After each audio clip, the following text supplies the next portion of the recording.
Bwana Yesu asifiwe. Tunamshukuru Mungu sana. Naamini ametupa kibali cha kuwa hapa.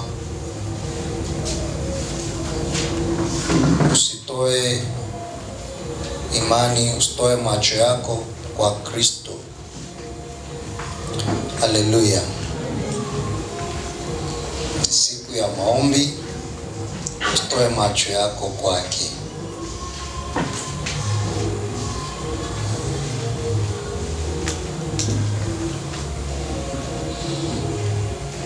Unajua, kwenye maandiko haya matakatifu kuna kila kitu. Tulishikubaliana kuna majibu ya kila kitu ambacho tunamuuliza Mungu au tunakitafuta hapa kwenye maisha haya na hata maisha baada ya haya. Lakini huwa havipatikani tu kwa sababu viko hapa. Lazima tumuulize Mungu, alafu viweze vikaachiliwa. Haleluya. Na tunamuuliza Mungu kwa fahamu zetu kufunguliwa, kuweza kufahamu andiko. Tukisha fahamu tunajua kumbe hiki hapa ninachopitia au jambo hili linalonisumbua na kunitesa, kumbe alipaswi kunisumbua. Kumbe suluhu, majibu ya hili ninalopitia ni yako hivi. Ukishajua hivyo, tunakwenda kwa Mungu kwa njia ya maombi. Ndipo yanapaswa kutendeka. Vinginevyo hizi ahadi zitabaki huku. Na wewe utaendelea tu, hazitakuhusu mpaka utakapozijua na mpaka utakapoziita kwa njia ya maombi. Haleluya. Ndio maana tunaomba. Na ndio maana Mungu anasema tuombe, na katika kuomba kwetu tuombe bila kuchoka wala kukata tamaa. Muhimu sana, tuombe bila kuchoka wala kukata tamaa. Ndio wito wa Mungu wetu. Kwa leo tunaenda kuomba. Na tunaendelea katika mfululizo. Unajua, toe mfano kabla tuendelee. Kila kitu kigumu tunachopitia, shetani ana mkono wake hapa.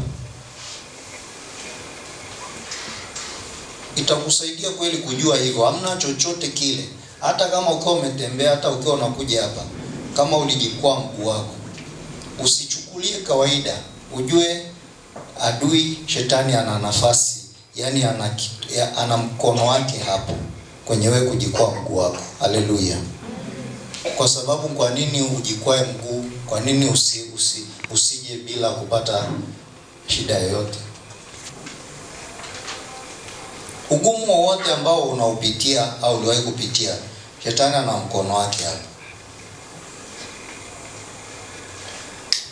Na lengo la shetani ni kukuzuia, ni kunizuia nisiweze kusonga mbele. Na Mungu wetu anataka atutoe, atunyanyue tuweze kusonga mbele. Kwa hiyo ndio tunasema kuna vita. Maana yake shetani ameshika. Tunapoenda kuomba sasa na neno la Mungu, tunamuita Yesu, tunampokonye vile vitu vyetu, au aturejeshe au atuondoe katika zile adha ambazo adui ndio ameziweka kwenye maisha yetu. Ukiacha kuomba sasa na neno la Mungu, umeendelea kumwachia shetani aendelee kukushikilia, na wala hatopata shida. Siku hadi siku ataendelea kukushikilia na kukudidimiza na kukurudisha nyuma. Bwana Yesu asifiwe. Siku hadi siku anaendelea kukuvuta.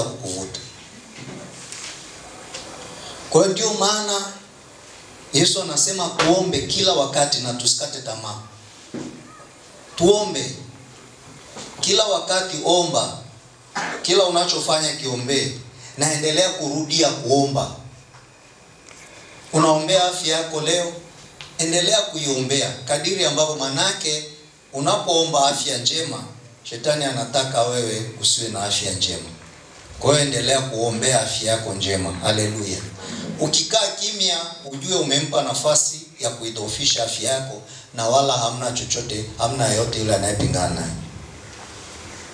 Na napenda niwape matumaini makubwa ya kweli na ya hakika. Tunapoingia kunyang'anyana na shetani sawa sawa na neno la Mungu na kwa jina la Bwana Yesu kwa njia ya maombi, si kwamba unaweza kusema unaweza tukamnyang'anya alafu akakataa tukashindwa. Neno la Mungu linasema kwamba kila tutakapoingia kwenye vita namna hiyo sasa na neno la Mungu, sisi tutashinda. Haleluya. Bwana Yesu asifiwe. Na wengi huwa tunafanikiwa hiyo hatua ya kwanza, tunashinda lakini kutunza, kuendelea kuhakikisha umeng'ang'ana pale, ndicho kitu ambacho kinawashinda wengi.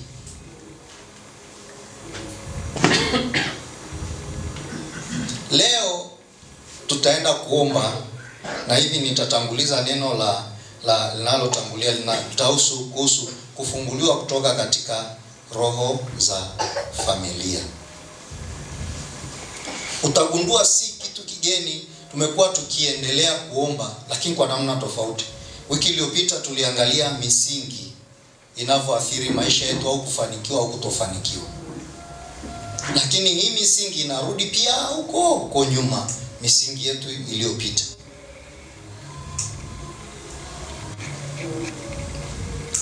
Tunaposema kwamba tunafunguliwa kutoka kwenye roho za familia, maana yake ni nini?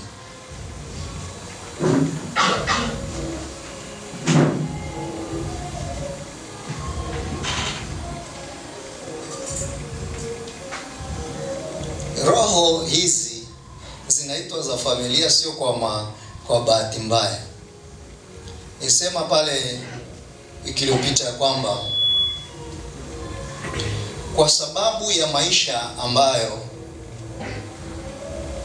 watu wengi wameishi kwenye familia ambazo tunatoka kote duniani, si kwako, ya kila mtu wana namna walivyoishi, na sehemu kubwa hawakuishi maisha ya kumpendeza Mungu.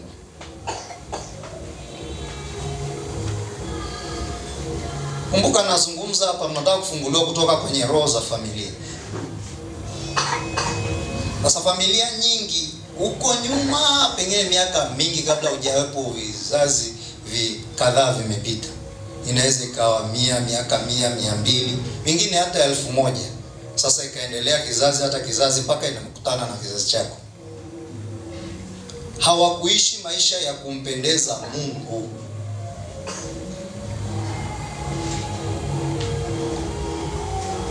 Sasa kwa sababu hawakuishi maisha ya kumpendeza Mungu, wakakaribisha roho chafu za mashetani, zikaja zikaishi au kwenye familia au kwenye ukoo. Kwa sababu Mungu anataka kweli awe mtawala, mfalme, mwamuzi kwenye maisha yetu, lakini familia nyingi hazikumfanya Mungu awe mwamuzi, mtawala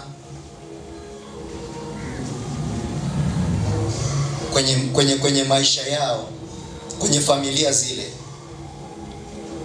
Badala yake walifanya mashetani, matambiko, miungu, ushirikina, kila aina ya uchafu kuwa ndio namna yao, na miungu ile ikawa ndio inayowaongoza.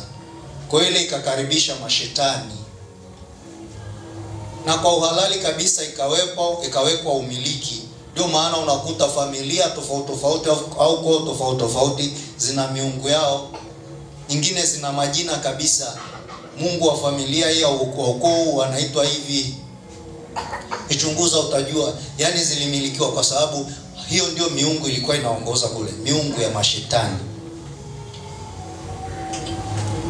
Kwa hiyo Mungu hakuwa muamuzi wao, mashetani walikuwa waamuzi, na miaka mingi ya kuendelea kutawaliwa na mashetani na roho za namna hiyo, basi yale mashetani yakatengeneza utawala kwa hiyo familia. Kwa hiyo yakawa yanatawala. Kwa kila mtu anayeingia kule wanakisha wanatawala, asije Mungu mwingine akatawala. Kwa hiyo yako kule. Kwa hiyo zina uhalali. Kwa hiyo ukija kuomba wakati mwingine wasikia hapa asema hapa tutatoa kwa familia. Nini hapa na huyu ni wa kwetu? Ndio. Sisi tuko huku muda mrefu. Kwa usianze kugombana wala usiseme basi na waamuru toka kwa jina la Yesu. Subiri kwanza. Maana na wao wana madai yao. Kwa nini wapo? Hawakujileta, waliletwa, walikaribishwa. Haleluya. Bwana Yesu asifiwe. Shetani hajileti kwenye maisha yako, anakaribishwa. Alikaribishwa kwenye hizo familia. Kwa nini tunalisikia neno la Mungu? Ndugu zangu katika Kristo, huwezi ukaondoa hizi roho chafu za mashetani, ambazo kwanza tukubaliane lengo lake ni kuhakikisha kwamba zinakuzuia usisonge mbele, usifanikiwe, usiwe na furaha, yani kitu chochote kile ambacho ni kizuri. Hilo ndio lengo la hizi roho hizi zilizotawala huko kwenye familia. Haleluya. Bwana Yesu asifiwe. Kwa hiyo usije ukafikiri kwamba kungalikuwa na ugumu ambao unauona kwenye maisha yako. Huo ugumu unakuja kwa sababu ya hizi roho ambazo zimetawala muda mrefu.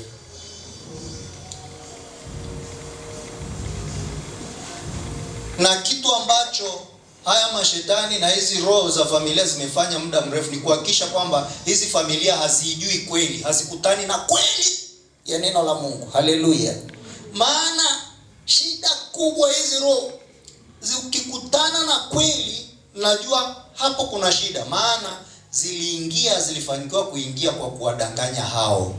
Haleluya. Basi zikaendelea kuwadanganya mpaka anasema ndio maana huwa kidogo huwa napata shida. Nikifikiria niendelee kudanganywa mimi? Nimedanganywa huko niendelee na mimi kudanganywa? Wanasema hapana, usidanganywe tena kamwe. Bwana Yesu asifiwe. Haleluya. Sasa wewe unataka kuendelea kudanganywa? Haleluya. Unajua mimi si tabasamu hapa kwa furaha. Unataka uendelee kudanganywa? Zezo danganya familia hiyo mpaka hapo mlikofika. Bado unataka kuendelea kudanganywa? Haleluya. Basi fahamu kweli itakuweka huru. Amen. Haleluya. Bwana Yesu asifiwe. Kitu kikuu ambacho hizi roho hazitaki kabisa mtu afahamu. Ndio maana hizi familia nyingi habari za kusijui Yesu ni Bwana, Bwana Yesu asifiwe, usizilete huku hata kidogo. Hizo ni za kwao huko. Ni kitu kigeni, msizilete huku. Manake habari ya neno la Mungu, Yesu anasema msilete huku. Sisi tuna jinsi yetu tulivyokuwa tunaenda. Kama ni dini zetu tunazo, msilete hivi vitu vya ndani. Manake zile ukipeleka kweli ndio shida. Haleluya. Maana kweli, mtu akielewa kweli, Biblia inasema, sijui mtu mmoja anansomea Mithali ya 11:9, alafu ile sehemu ya B. Watu hufunguliwa pale wanapofahamu. Fahamu zao zinapoachiliwa. Na fahamu zao zinaachiliwa pale wanapofahamu kweli. Mithali 11:9, sehemu ya B. Tasoma. Amen. Bali wenye haki watapona kwa maarifa. Wenye haki watapona kwa nini? Maarifa. Wanajua tu ukishaanza kuleta Yesu neno lake, ukaanza kulichambua, ukasema nataka nikae katika neno, na ili neno likae ndani mwangu, unajua hatari, maarifa yanaingia. Sasa unajua maarifa yakiingia tu unawekwa huru. Bwana Yesu asifiwe. Haleluya. Na acha niseme, uwezi ukawa huru milele. Kusudi la hizi roho ni kutawala milele kwenye hiyo familia. Haleluya. zinajua. Mashetani wanajua yako maisha, yani nataka zitawale milele huko kwenye familia. Sasa mtu akianza kuja huku anazungumza neno la Mungu, nataka anasema anataka afungue fahamu. Ninawaambia ili mpate kujua watumishi wa Mungu. Haleluya. Na baada ya kufahamu hivyo, watu wanaoanza kutamka Yesu nakuja, hizi roho hizi za familia ni mbaya, zinapigana na watu. Bwana Yesu asifiwe. Na watu wanashindwa, hata ambao wanataja Bwana Yesu wanashindwa. Siku mbili unaona amezidiwa, yuko chini hoi. Haleluya. Bwana Yesu asifiwe. Lakini acha nikupe ujasiri wa kitu kimoja. Zinapigana na wewe kwa sababu ya hatari. Zinajua kwamba kukuachilia tayari si tu unaenda kuwekwa huru, lakini unaenda kukomboa ile familia, unapanda utawala mwingine kule kwenye ile familia. Haleluya. Na hazitaki kamwe. Wako wapi vijana ambao watakuwa na hasira waseme haiwezekani, lazima nipande mamlaka nyingine kule kwenye familia? Bwana Yesu asifiwe. Haleluya. Yani tu kutawaliwa tu na mashetani muda wote, alafu wewe una miaka 20 unakubali kule kuendelea kuwa ina maana na wewe uendelee kutawaliwa na mashetani? Nifanye nini? Haleluya. Lazima tukasirike. Lazima tumkasirikie shetani. Bwana Yesu asifiwe. Haleluya. Hivi mnajua Yesu alikuwa na hasira, na hasira yake kubwa ilikuwa juu ya shetani. Mnajua wakati mmoja alienda Yerusalemu akakuta wamepanga kwenye nyumba ya Mungu, wanauza huko njiwa na mayai na kubadilisha fedha kule kama biuro. Nani anajua alichowatenda wale watu kule? Aliwafanyaje? Aliwatandika na meza akazipindua. Sijui alifanyaje, lakini walipigwa tu, kumsikia hata mmoja aliyerudishwa. Aliwatandika wote wakafukuzwa nje, meza akazipindua wakaondoka. Haleluya. Alikuwa na hasira au alikuwa hana? Alikasirikia shetani. Uwezi umezidi, uwezi ukaenda mpaka huko kwenye nyumba ya Mungu ukaleta huko uchafu wako. Wewe kwa nini ukasiriki hiyo familia yako huko nyumbani, huko kutawaliwa na mashetani siku zote? Tazama maisha, uwe na hasira. Hivi unafikiri sisi sote hapa tukisema tuna hasira, familia zetu haziwezi kama makao ya mashetani siku zote? Mungu hakuumba hivyo. Tukawa na hasira, tukakubaliana kwa sauti moja kwa neno la Mungu. Hapana, lazima tupindue. Lazima tuwafukuze kwenye familia. Haleluya. Bwana Yesu asifiwe. Shetani ana ujanja, manake tayari utakuwa umeshapata ufahamu. Sasa wewe ni kukesha. Hatuachi kukesha. Napindua leo naondoa, kesho unakuja kwa njia hii bado na kuondoa na kupinga. Shetani hana uwezo wa kupingana na Mungu. Haleluya.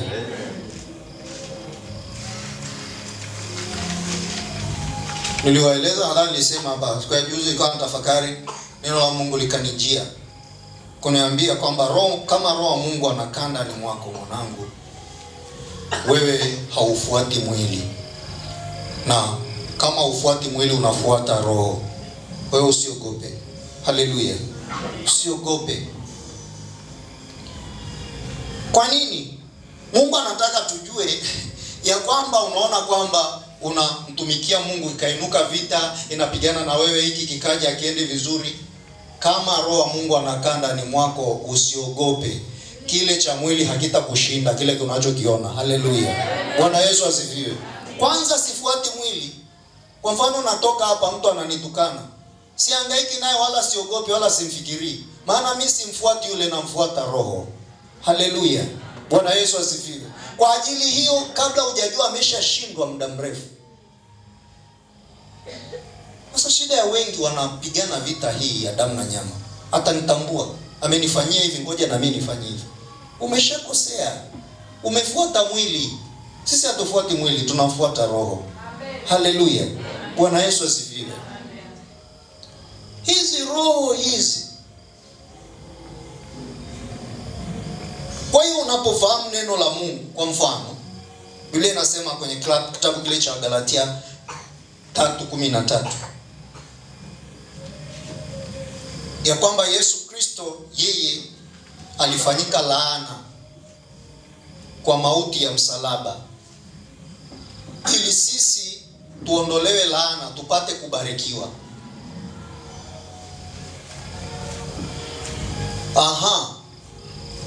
Nikishafahamu hivyo najua ya kwamba ndio ni kweli iko laana inayoletwa na dhambi. Na nimewaeleza msisahau, wale mashetani wanatawala kwa sababu ya dhambi. Dhambi kubwa za kwanza zilizokuwa kule za kuabudu miungu. Ndio maana karibu kila familia walikuwa wanaabudu miungu kwa. Hapana, sisi hataabudu Mungu, tunaheshimu tu wote wanaabudu miungu. Haleluya. Hiyo ni hao kule kwetu wale chini ya migomba huko. Vilikuwa vya nini? Ngo mnaabudu huko, kuna Mungu huko. Kuna Mungu kule. Bwana Yesu asifiwe. Maabudu miungu kule. Hamna neno, sisi tunaenda kanisani, nie ndio waabudu miungu. Unaenda kanisani unaenda kufanya nini kule? Haleluya. Unaenda kanisani huko kwa waganga na wachawi unaenda kufanya nini? Huko nyumbani walikuwa wanaletwa kwa sababu gani? Wengine mna akili hata analeta ni mtu mzuri tu ameletwa ili kutengeneza huko nyumbani. Anakuja kutengeneza nini? Haleluya. Ni kipi ambacho baada ya hapo umeona kimetengenezeka?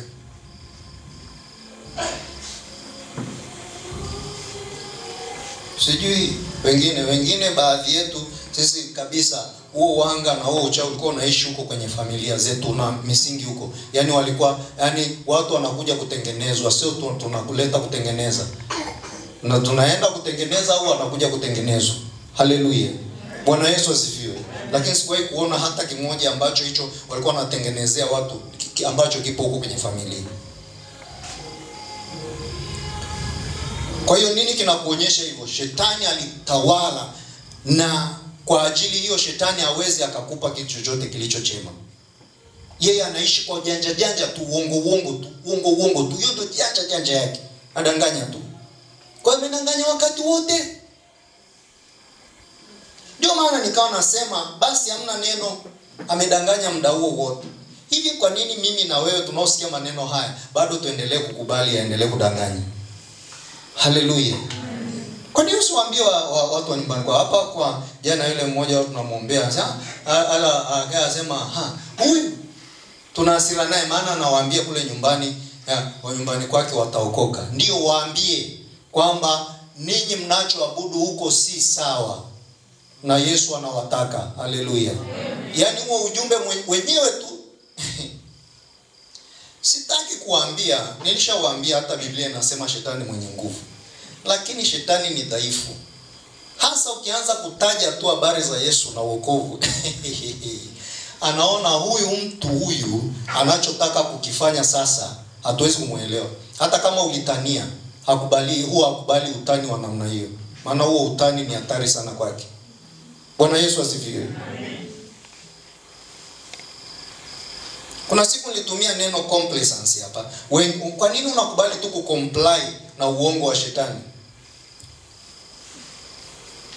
Kama unajua hapa mmoja akawa na confess siku moja tunaombea asema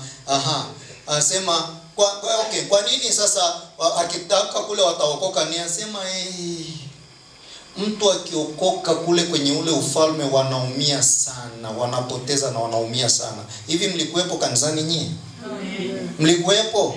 Haleluya. Kwa nini uambii watu wa kwenu waokoke?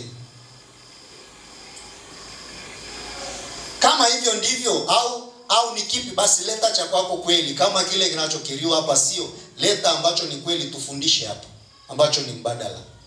Yaani leta kitu ambacho sema unaweza ukaokoka au badala ya wokovu unaweza ukaishi kitu kingine. Na hiki familia yetu imeishi ikafanikiwa. Leta hapa.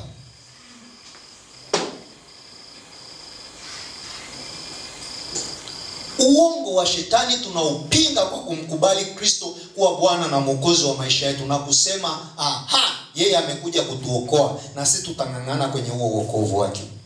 Bwana Yesu asifiwe. Ndipo tunapoanza kuvunja uongo wake. Anakuja kwa njia anambia wewe ni muongo. No. Ndio maana tuko hapa.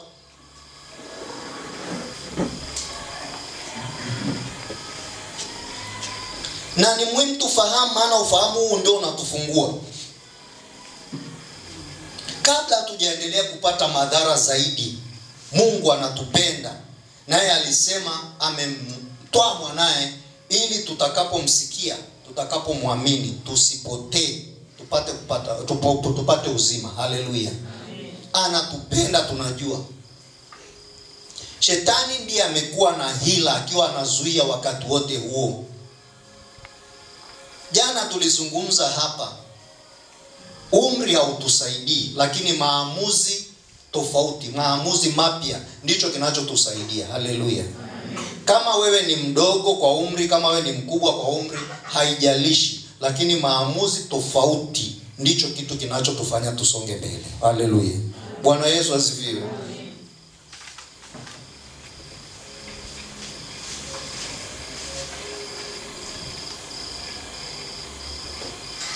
Kuna neno la Mungu ambalo tunapaswa litusaidie sana katika habari za umri. Umri si kitu. Mungu anasema kwenye neno lake wahingi tu kwamba yeye miaka 1000 ni sawa na nini?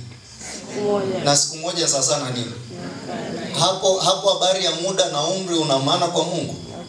Na huo mfano huo ni hatari na mwiba mkubwa sana kwa shetani. Maana anaweza kama ametawala huko kwenye familia yako kwa miaka 1000. I don't care. Ili mradi nimemjua Yesu, najua siku moja utawala wake unaweza ukaondoka. Ile miaka 1000 inaweza kafutika. Bwana Yesu asifiwe. Basi hicho ni kikubwa, maana anajua huyu mtu, hawa watu wakifahamu kweli miaka yetu yote tuliotawala huko imeisha. Bwana Yesu asifiwe. Utawala mwingine unakuja. Unataka utawala mwingine uje kwenye maisha yako na kwenye familia yako, au unataka ule utawala wa zamani uendelee? Hujanielewa swali. Unataka kuendelea kutawaliwa na utawala uliowatawala huko kwenu na familia yako na maisha yako tangia zamani, au unataka utawala mpya kwenye maisha yako? Bwana Yesu asifiwe. Yesu yuko hapa ili atawale maisha yako upya. Ngoja nikwambie kitu kingine kikupe matumaini makubwa. Neno la Mungu linatufanya kujua kwamba maisha yetu yaliyopita si kitu. Yamepita si kitu. Huwezi ukaenda nyuma kusema nataka nirekebishe maisha yangu yale ya miaka 10 yaliyopita. Yamepita si kitu, yaache yapite. Ndio maana ninakushauri usiwe unatafakari na kuzungumza mambo yaliyopita, hasa yanayohusu maumivu ya maisha yako. Isipokuwa tu pale ambapo unamshuhudia Mungu aliye hai. Bwana Yesu asifiwe. Maana haikusaidii kitu chochote zaidi ya kukurudisha nyuma. Maisha yetu yaliyopita yamepita.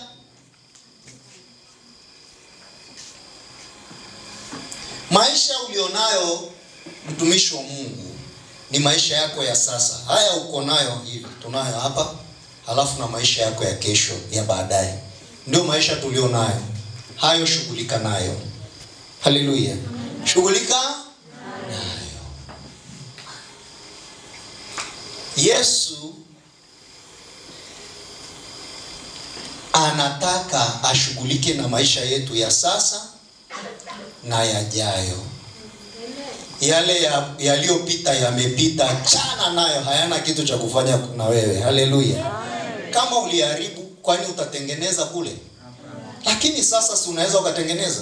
Kwa nini neno la Mungu linasema saa ya wokovu ni jana? Haya, na kama jana ilikuwa ni sasa, leo hilo neno linasema saa ya wokovu ilikuwa jana? Ni sasa. Haleluya. Kumaanisha ya kwamba sasa hivi yale maamuzi yako ndio ya msingi. Huo ndio wokovu. Bwana Yesu asifiwe. Wewe endelea kuishi basi jana. Usiishi jana hata siku moja. Hata leo kwenye kuomba tutaenda kumuomba Yesu. Ile mipango ile ya shetani inayotumia roho zile za mambo huko yaliyopita, hizo ndio zilitawala, sijui familia hizo zote, ili kuharibu maisha yetu ya sasa na ya kesho na ya baadaye. hizo ndio Yesu aziondoe. Ataziondoa, sikiliza hili neno kwa makini. Bwana Yesu asifiwe. Ataziondoa. Wiki iliyopita niliwaambia adui anakuja kuzuia ya sasa, alafu anaenda kukaa kwenye kesho yake. Sasa wewe kesho ulitakiwa uweke mguu wako hapa uende. Unakuta pale utakiwa kuweka mguu. Kumejaa miiba, uwezo ukakanyaga. Unarudi. Na afadhali pale nilikokuwa. Alafu kikakaa pale ulikokuwa anaanza kuweka miiba bora nirudi jana. Ndio maana unakuta mtu anaongea tu. Mimi wazazi wangu wangenipeleka shule, ningekuwa mbali. Wewe ungekuwa mbali wapi? Bwana Yesu asifiwe. Nenda shule wewe, si kuna shule kila mahali sasa hivi. Kwa nini unasema wazazi wako wangekupeleka? Acha uongo. Bwana Yesu asifiwe. Kama una shida zako, kuna mambo yako yashughulikie na Bwana Yesu. Aachana na wazazi wako. Haleluya. Waache wakae. Walikokosea wamekosea, walikopatia wamepatia. Usitafute mambo mengine makubwa. Haleluya. Visingizio acha. Tunayo nafasi ya kurekebisha maisha yetu sasa hivi na huko baadaye na Bwana Yesu. Haleluya.